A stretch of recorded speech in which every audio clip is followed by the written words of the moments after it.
Thank you so much for joining us this afternoon.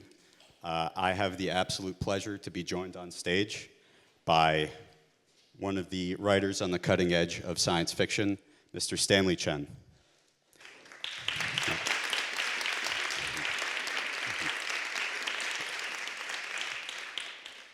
Stanley is the author of a number of incredible books in the science fiction genre. One of my favorites is Waste Tide, which paints a reasoned, sober look at where our world will be if the current crises that we're dealing with go unaddressed. And most recently, AI 2041, 10 Visions for the Future, which consists of 10 brilliant short stories that outline how technology will shape our world for better or for worse. Now, you guys are probably wondering, why did they invite a science fiction writer to participate at this International Affairs School panel? Well, I don't think it's a particularly novel revelation that young people today are inheriting a world characterized by crises.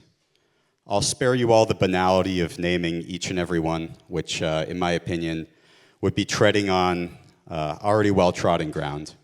But suffice it to say, we're suffering from the consequences of a lack of imagination on the part of our current generation of leadership. I recognize a few faces in the crowd, but for those of you who don't know me, my name is Jacob Arnstein. I am a first-year master's student in international development here at PSIA, and I spent the better part of 3 years implementing capacity-building projects on behalf of the United States government. During that time, I witnessed firsthand some of the, let's say, downsides of the current security and development policy paradigms. And to put it mildly, like many members of my generation, I'm pretty disgusted at the way things are going in the world right now. And to be quite honest, hearing our forebears refer to us as the future generations that will shape the future, it rings a little bit hollow, almost to the point of being patronizing, when for so many of us, it's hard to feel like we have a future. But while we could spend an entire summit railing against stagnation and hypocrisy and entitlement and all that, what really breaks my heart is to see my fellow young people checking out of participating in society and politics.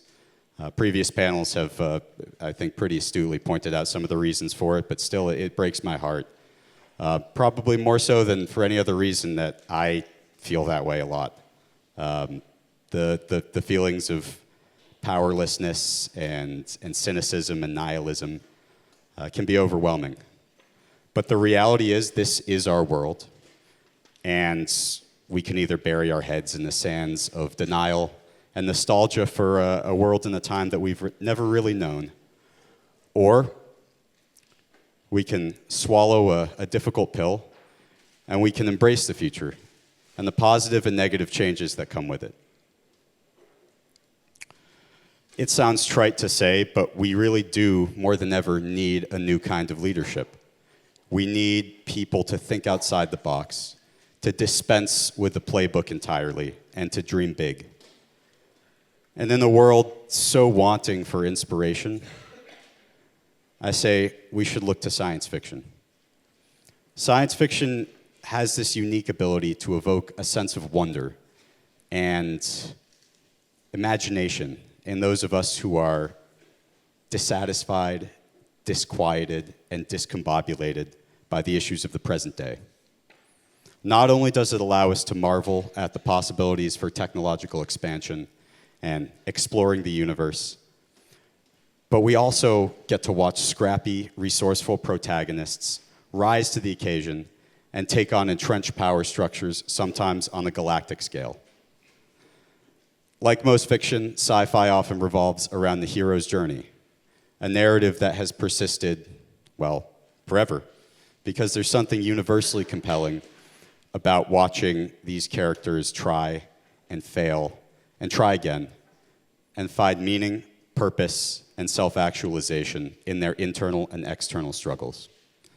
So, in a world that increasingly resembles a high-tech dystopia, when everything needs to be rewritten, sometimes it's nice to have these familiar themes and narratives to hold on to. So I think we've established why we wanted a sci-fi writer here, but Stanley, let me start off by asking, why did you agree to join us today? Thanks, Jacob. It's my great honor and privilege to be here at CNSPO. And to be honest, I've been invited to many events. Like last November, I was here in Paris for the Peace Forum and got a chance to meet President Macron and give him the books. And it seems like he's quite into AI, so hopefully, yeah. And to me, a lot of people, they really want to seek for the future prediction. Like they see science fiction as a way to predict, to recognize the pattern from the past. Then we can use it to plan for the scenario and all this possibility. But I'm not pretending I'm the oracle. Maybe one out of 100 predictions in my book got into reality, but all the rest failed anyways. But to me, I think what we lack of here is the imagination of new social contracts, the imagination of a new political system, the imagination of how to mobilize the people, especially the young people.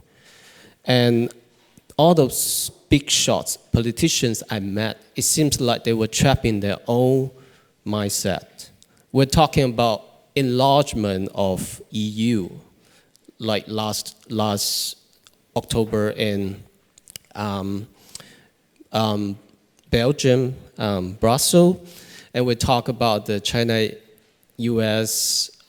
confrontation, decoupling, de-risking, but it feels like everyone is just trapped in their own perspective.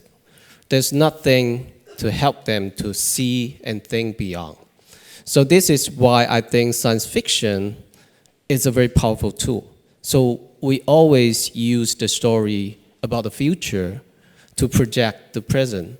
We use the story about the aliens, outer space, even like something the human-centric to talk about our civilization, our current issues. And this kind of very unique aesthetics and narratives basically help us to take an alternative perspective, like out of the box. So I think this is something when you read a fiction, is your brain functions quite differently when you're reading a research paper. So you will so-called the suspension of disbelief, right? So you have to agree on certain level of world building, and you have to relate to the protagonist. You have to feel that, okay, there's some certain kind of connection between me and the characters. You have to take the adventure through the story with the characters, and you feel how he or she or they feel. And that's why story is so powerful. It's beyond rationality. It's beyond reasoning and logic. It's something about emotion. It's something about intuition. It's something not about using your brain, but your heart. So I think that's what urgently needed here. So the world is built up upon rationality for the previous 4 centuries, basically. But I think we need more conscious here. We need more heart here. When we talk about leader for the future, the first thing I want to ask, do you really care? Do you really care about the people? Do you really care about the world? Do you really care about the future? Otherwise, just like you mentioned, is all these big words, hollow statements, arguments, whatsoever, manifestation, but nothing concrete.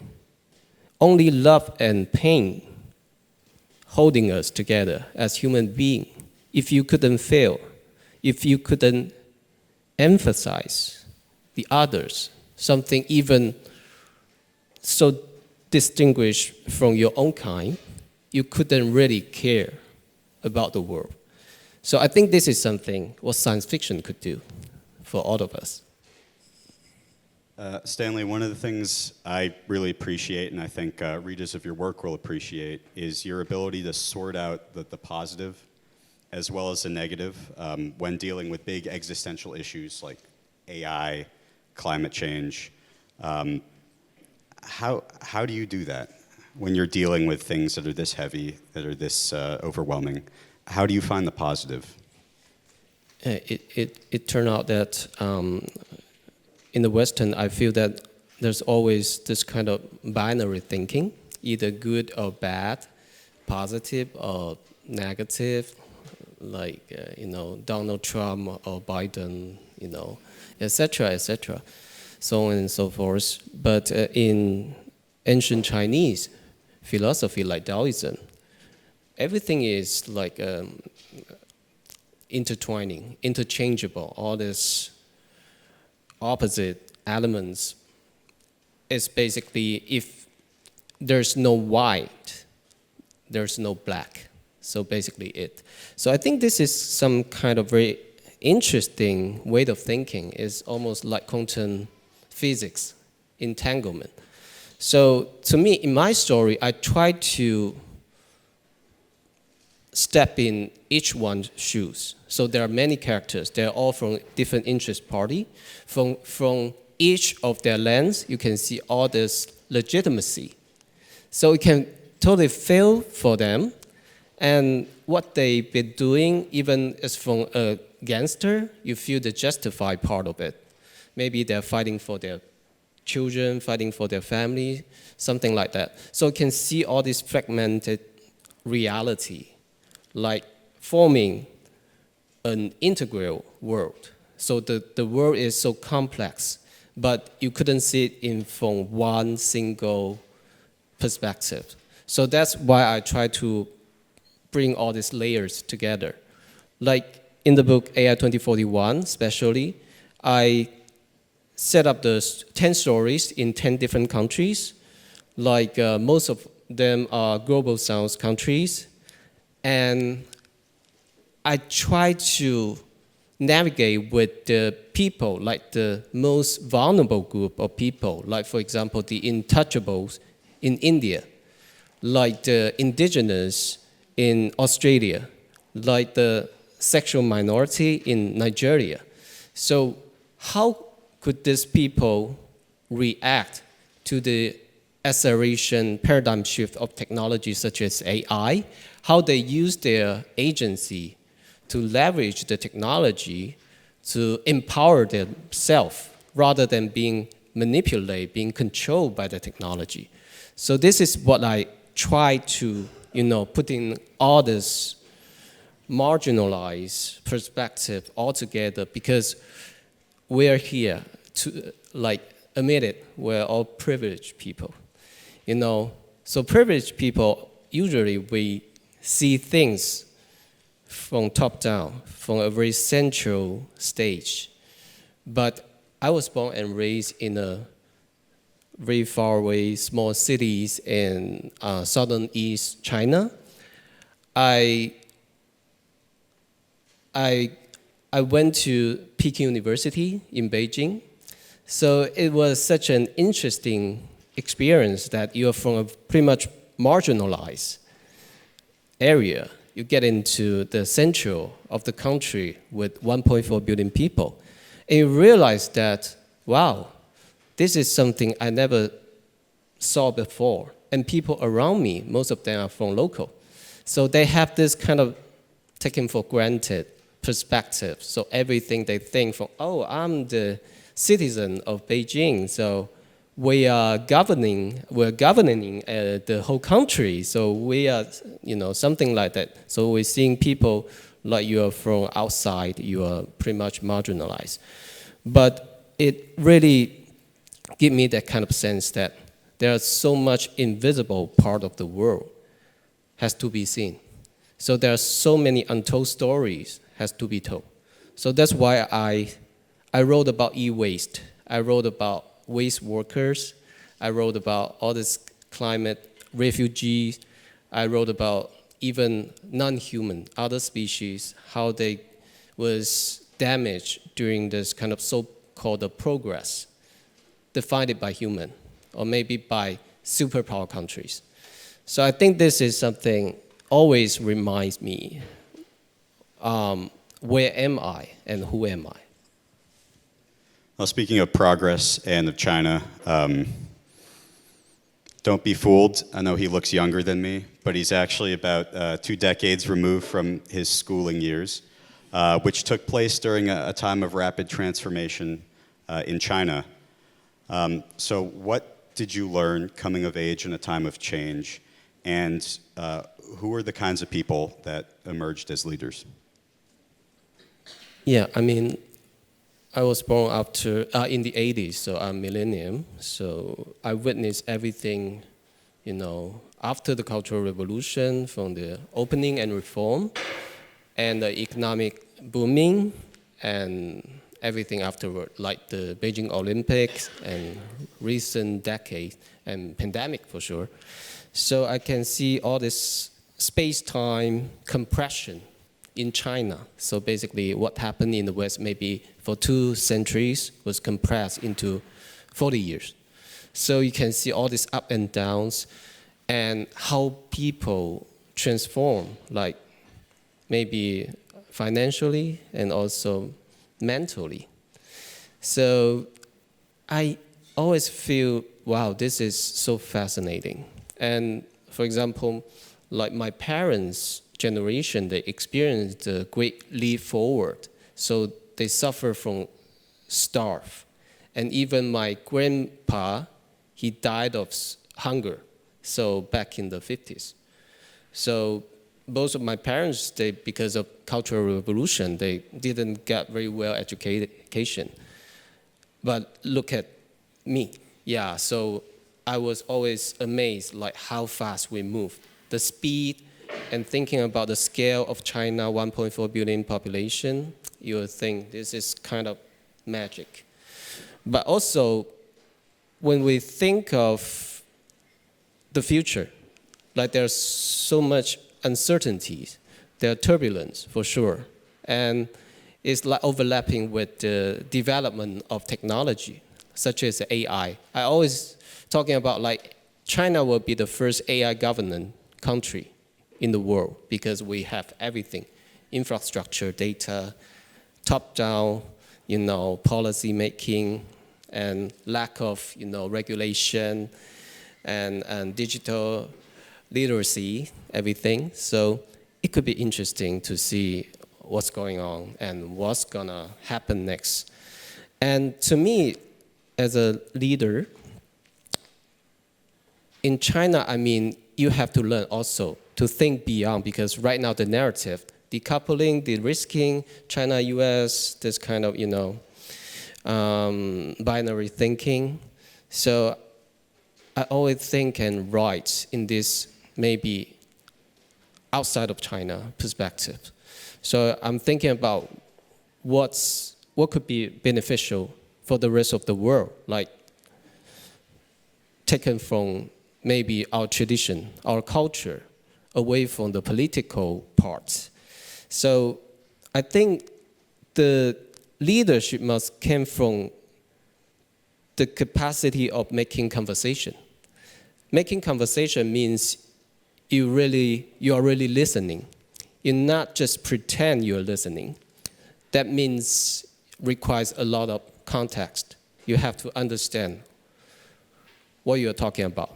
Same terminology, same language, same vocabulary.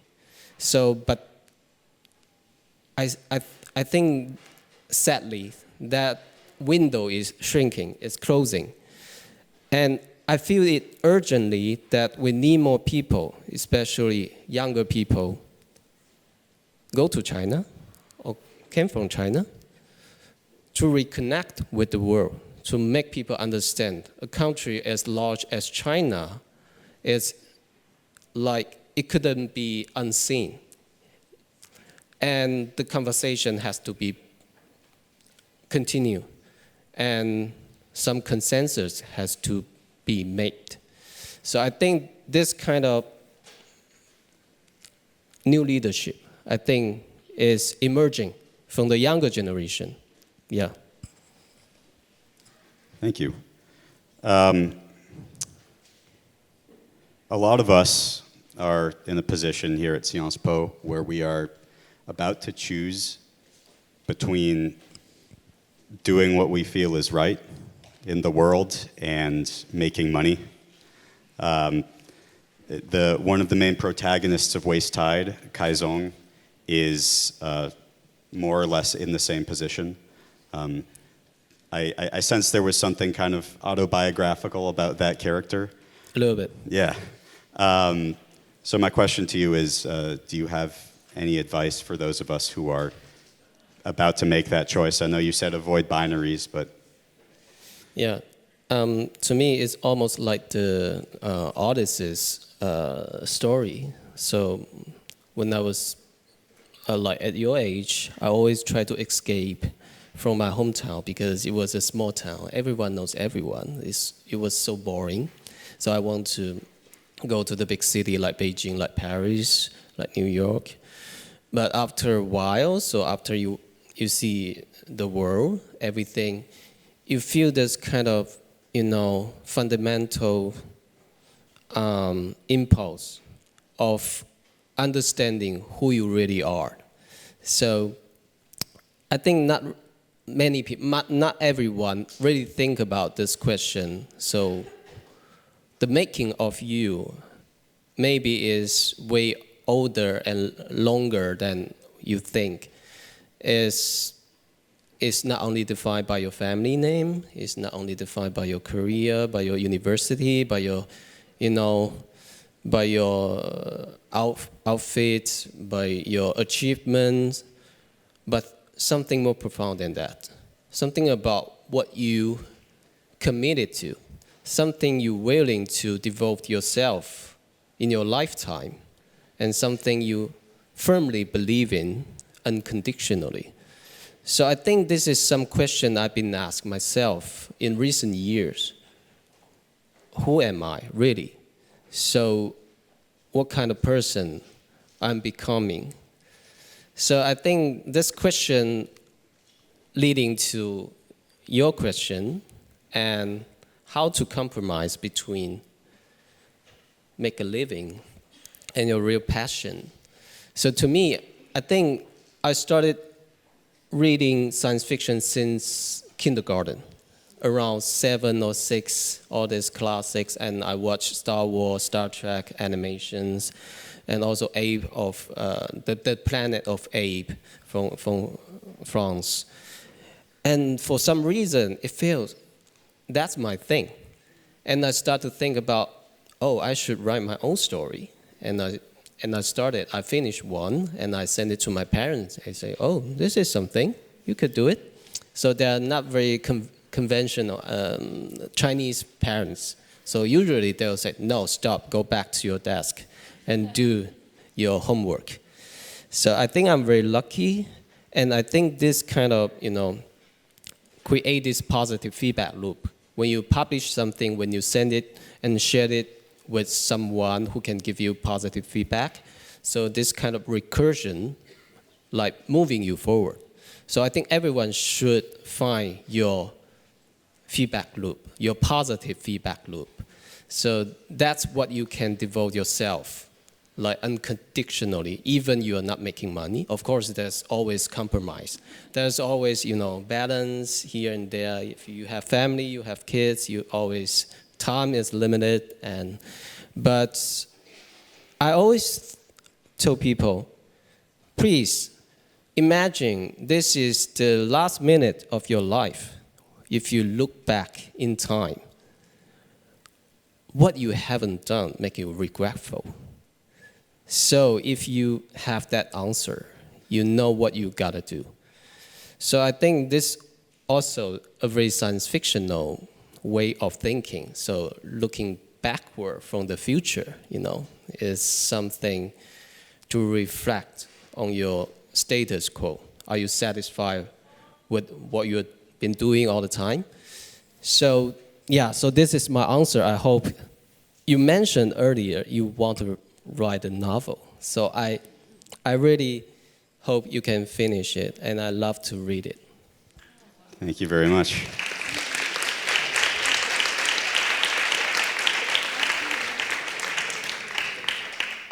Now, we wanted to leave a lot of time for you guys to start asking questions. So I'm going to ask Stanley one more question, and I ask that those of you who have any, you can start lining up now. You've tackled climate change. You've tackled AI. Presumably, you're still writing. What big themes are you exploring in your next work? Yeah, after 10 years, Waste Tide was my first novel, was written in Chinese 10 years ago, published in Chinese 10 years ago. So now I'm just finished my first draft of the second novel. It's the sequel to Waste Tide. So I was at COP28 in Dubai as well with some other guest speakers. And it was fascinating because I was writing about the future of COP and the failure of COP. So I'm being very cynical. So yeah, it almost looks like a huge show to demonstrate the climate ambitious for UAE. But they flew over 100,000 people from all around the world, and imagine the carbon footprint, everything. So in my version, there's an artificial island on Maldives, future of Maldives, so the natural part already sank underwater. So a tech company, they built an artificial one. So they're using AI, of course, and green energy and all this kind of synthetic biology, materials, everything. So it's too good to be true. It's the solution for the future human society.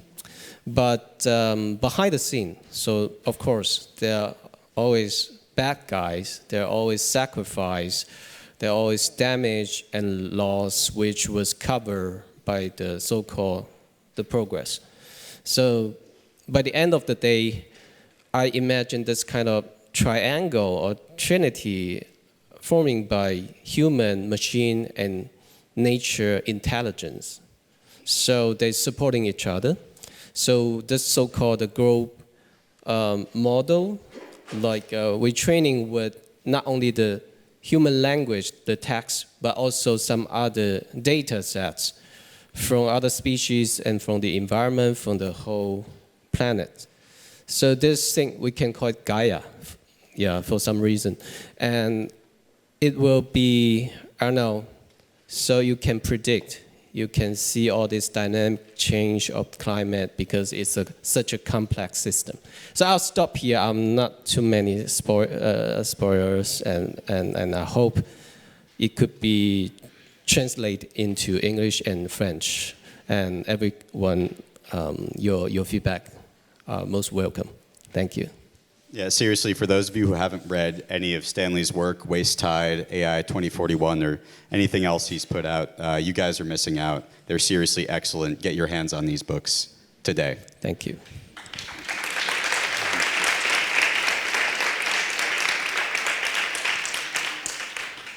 All right, so we're going to take questions two at a time. So starting here and working our way across.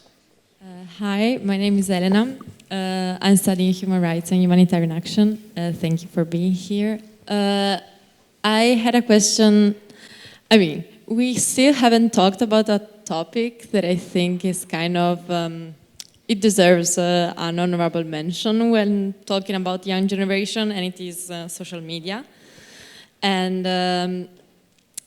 in a world where the language is the language of TikTok, and that is not even made up by words but by gestures, and let's be honest, social media are making young people and everyone numb more and more.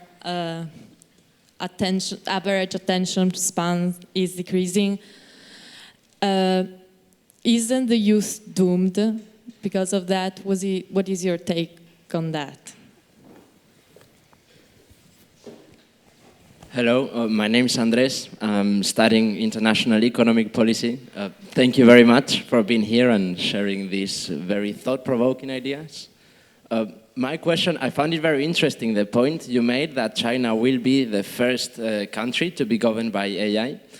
And it got me thinking, what do you think, in your opinion, are the human qualities that, or some of them, that could never be replaced by artificial intelligence? And how do you think they relate, or how important are they in governance and leadership?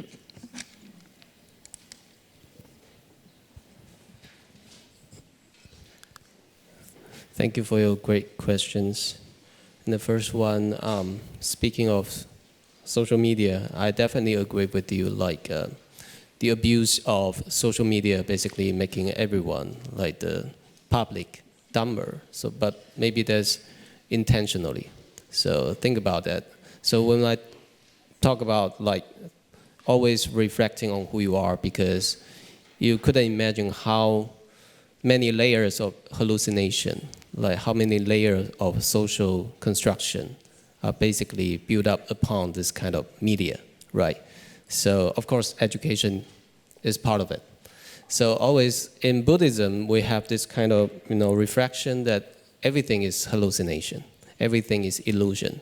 So ultimately, like even the concept of I is another hallucination, but that's going too far, right? So, but I think, yeah, it's kind of interesting that how people, like tech companies, they design the algorithm in that way to make people addicted to trashy information. Not even, I couldn't call it entertainment because it's not entertaining at all. So it's all about clickbait, it's all about making more money from advertisement. And because I used to work for Google, I know how it works. And I know how, how evil it really is. So, I mean, like young people, as an individual and collectively, I think we need some movement. We need some movement to resist the evil side of social media. And I think we need it urgently. If I could weigh in here, I know I sort of railed against previous generations a little bit, but I agree with them on social media. I myself am not on it. I mean, I have a Facebook account that I use to find apartments, and because it's linked to my Spotify, but that's it. I don't have Instagram. I don't have TikTok. I highly recommend it. It makes life a lot more enjoyable. I know it sounds corny. It sounds like something your parents or grandparents would say, but it's true. And I do have hope, and I do believe that there will be some kind of backlash, whether it be parents of the millennial and now the Gen Z generation starting to raise their kids without technology. You have I don't know how many of you have read Dune, but I hope there'll be some kind of Butlerian jihad against social media because I think it's sorely needed. Yeah, I think what you need is real connection to the people, to the nature. So the real thing is not analog, can be digitalized by social media. So there's most, sophisticated feeling, sensation, rather than, bits. So I totally believe in that. So I meditate like every day. So when you meditate, you feel that kind of, energy level, put it in a new age style, uplifting. So yeah. And for the next question, human quality. I definitely believe right now we have a lot of good human quality, like empathy, like imagination, like real compassion, and also like the way we think about human, what is human? I think this is a very interesting question, because when you're using ChatGPT, a lot of people said like, oh, it responds, it reacts just like it feels something, it make you feel something, it's emotional. But maybe it's just another way of saying hallucination, because that's how human project yourself onto everything.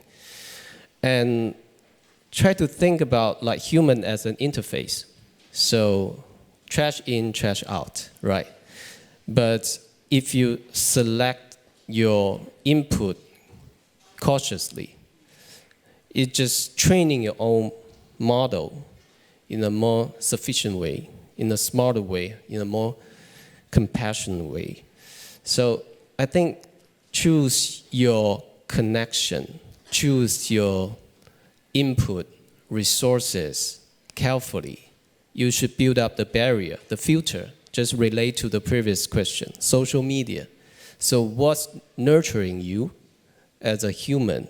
What's nurturing your soul, your spirit, your mind, and your body? Not to, make you exhausted, make you feel hollow, make you feel powerless. So I think this is the human agency we should hold on to. And I think it's so important.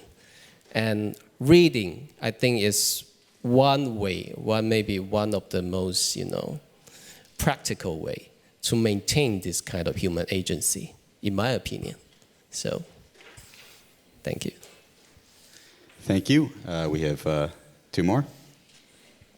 Hi, my name is Zaina. I study politics with a specialization in international security.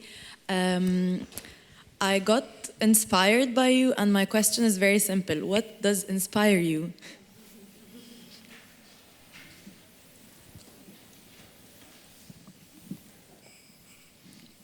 Hello. Excuse me. Hello, I'm Stavriana, and I study international governance and diplomacy here in Sciences Po. And my question, too, is more creative, because I'm also really interested in writing. I always have been. So basically, I was wondering, when you're writing fiction and you are called to create a new world, a new system, a new order, how do you begin? If you can offer us some insight about that, what is your progress? Because for me, the most challenging is always world building. And I know that on a first glance, it sounds really creative and really writing oriented, but also as political science and international relations students, I feel that understanding what makes a society and how those different parts of it interact can also make us better at our jobs in the future. So I would really like to know your opinion and insights on that. Thank you very much. Thank you. So first, what's my inspiration? I think a lot. Early times, I read a lot. So all of those, not only science fiction, but all kind of fiction, non-fiction, even scientific researches. And I think one of my early favorite science fiction writer, Arthur C. Clarke. So I visited his graveyard in Sri Lanka once. And on that, he put his last notes. He said, never grow up, but never stop growing. So I think that's a perfect quote. So that means you maintain this kind of openness. You keep learning for lifetime, but you don't grow up just like sophisticated, old man. You're just being trapped in that kind of fixed mindset or, all this, scams or whatsoever, so-called the skills of surviving. And I feel that always reflecting. But now it's like my inspiration could come from everywhere. So the people I met, like you and everyone, and events, and even I love to be in the nature. Like hiking is one of my favorite way to looking for new inspiration. So you feel like you are connected to something bigger. So nature is always the best teacher. And I think, yeah, so now it seems like everything could be your story. And the most important question is what kind of story you want to tell. So each individual, so this tapped into the second one, writing. So science fiction is particularly rely on world building, but not necessary. So there's always some, hot sci-fi, so-called, build up a massive, complex world building with different kind of like alien technology, social structure, culture, religions, etc., etc. To me, it's always started from a very simple point. What if? So what if we change a little bit of the reality? What if we change a piece of this, a piece of that, and using your speculation? So it's like a pyramid. At the very bottom of it could be math, could be physics. Upon that could be, some kind of applied technology and social network, social structure, culture. Maybe at the top of it is religion and belief. So it has to be coherent.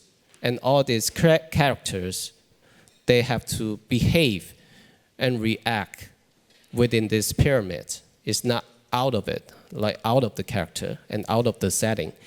So I think as a beginner, I will encourage you to start it from simple world building and start it from one single point. Like what if?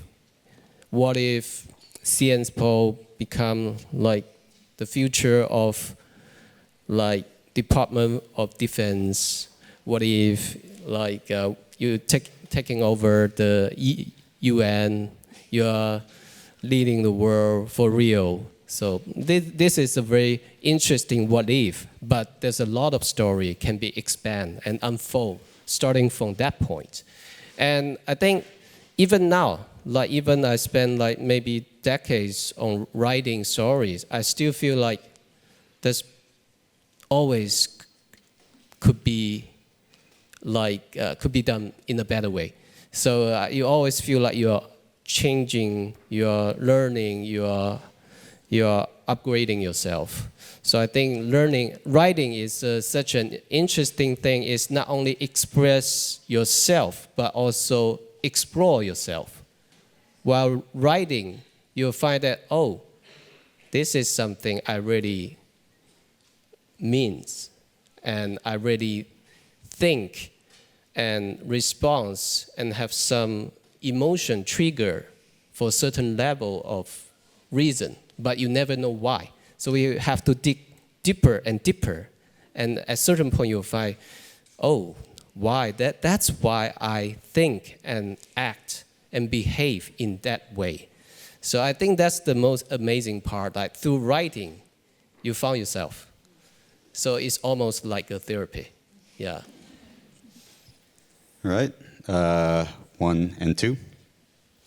Hi, my name's Isabel, and I just had a question regarding relationality in futurist thinking, specifically related to the climate crisis and environmental movements. And so I guess my question is how you think futurist thinking could help us fall into better relation with the environment, and maybe what would be the impact of that on society, on us as individuals, and how can we work towards using this mode of thinking to create healthier, less extractive relationships with our natural surroundings. Thanks. Good afternoon. My name is Louise. I'm an international security master. Thank you so much for coming here to speak to us and for challenging us in our convictions and making us think outside of the box. Listening to you, I was rethinking about the concept of power and how does the rise of technology affect the concept of power? You talked about the trinity between humans, machines, and nature, and I was thinking about how the concept of power has evolved between these three poles of the trinity that you mentioned. How do you think the shapes of power, the distribution of power will evolve in the futurist thinking? The actors representing that power, thinking about states but also non-state actors, how will technology impact the personification, the distribution, and the incarnation of power for you? Yeah, thank you. Yeah, thank you. For the first one, I was at COP28 for climate communication. So I think that's very important. I published one book like 2 years ago in 2022. It's called Net Zero Game. So it's a science fiction for kids. So I'm using this kind of futuristic storytelling to, partially education, partially entertaining the kids to help them to understand what's the correlation between climate change and carbon neutrality, and like what had to be made on lifestyle, on technology, social structure, culturally. So I think this is really important to help the younger generation to build up that kind of mindset, because they're one who suffer from it. They're one who take real action to make the change and to understand everything is interconnected. So on this planet, so you're causing damage to the environment, basically. At the end of the day, it will get back to you. So if we can see things in that way, so maybe we're making more, smarter decisions.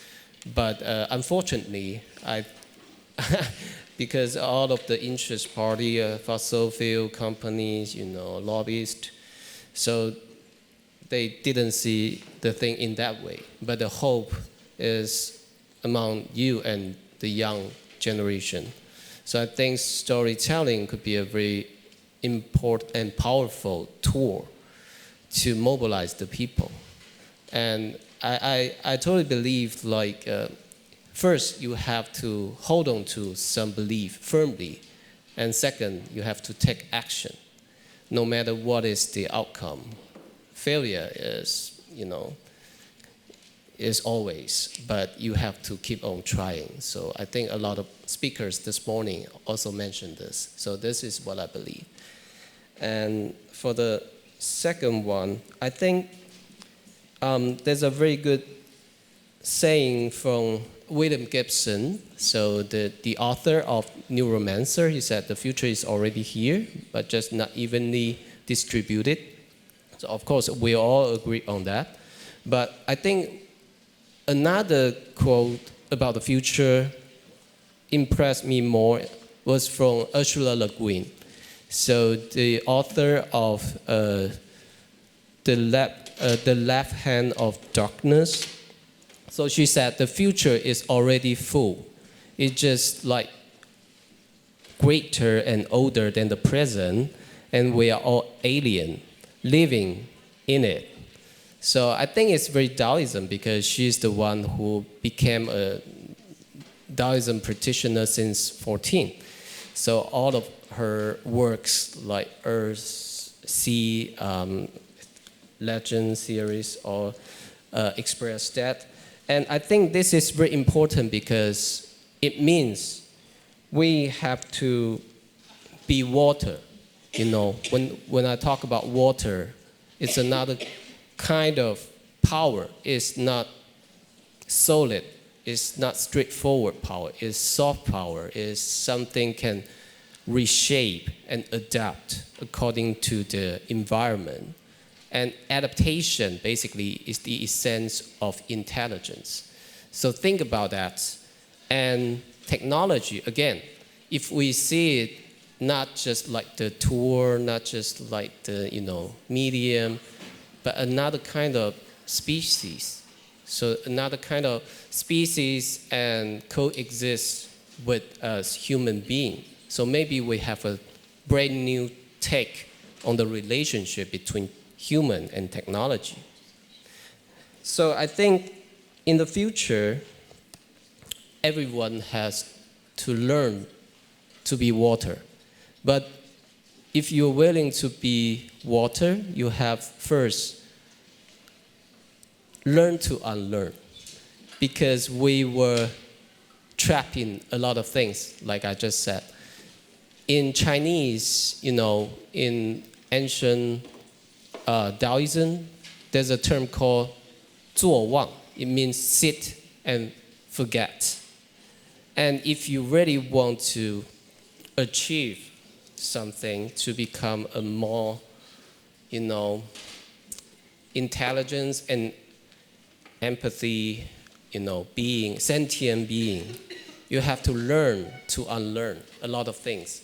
So I think this is also paradoxical, contradictory, but meanwhile is how you can allow different ideas, maybe contradictory thinkings, coexist in your head at the same time.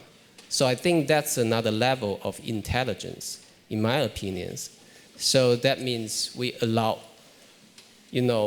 we have new form of relationship. We have new flexibility and fluidity of social construction, civilization, and maybe economic framework in the future. So, so think about that. Be water, my friend. So that's also from Bruce Lee. Yeah. Legendary.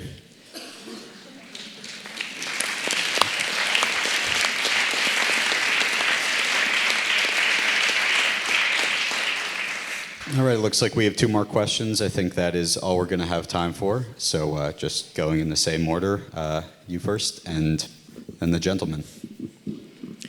Hi, thank you for being here. My name is Maelia, and as an aspiring climate activist, I'm also very convinced about science fiction being a good way to imagine alternative futures. But what do you think is the reception of science fiction in political world? Like, currently, do you think leaders are actually receptive to the ideas you're offering, And if not, how can we reach that goal of making them a bit more emotional, maybe, and making them more connected to nature, to people, to feel what they're fighting for, and get out of this numerical way of thinking about everything, because as you said, we cannot defend something we don't love and feel about.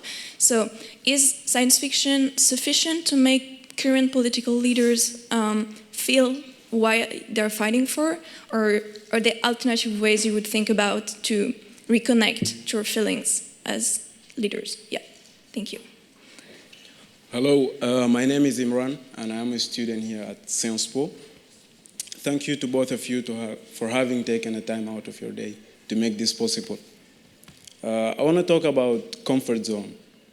I noticed that nowadays people are surrounded by the same ideas and the same beliefs. And to find inspiration, it's important to get out of the comfort zone, to find new ideas. So I wanna know how we are going to create new leaders that are able to sit on the other side of the table to hear things that are contradictory to their beliefs without being offended, actually. Because I find that people get offended really, really fast. Thank you. Thank you so much. It's attacking to the core of the question. Yeah, first, I think, I met a lot of politicians, but it seems like on the table, I'm the one who making joke. So they're not really taking me seriously, but I think that's good, so I'm safe. So, but this year later, because I'm also the fellow of Berggruen Institute, so they have a European headquarter center in Venice. So we're organizing some so-called the future politics workshop.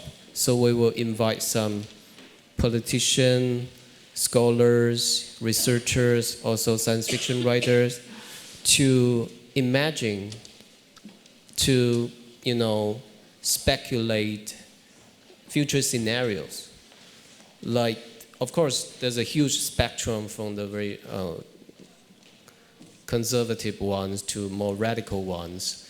But I think what's interesting here is through this kind of like workshop, we can really sit down together and listen to each other.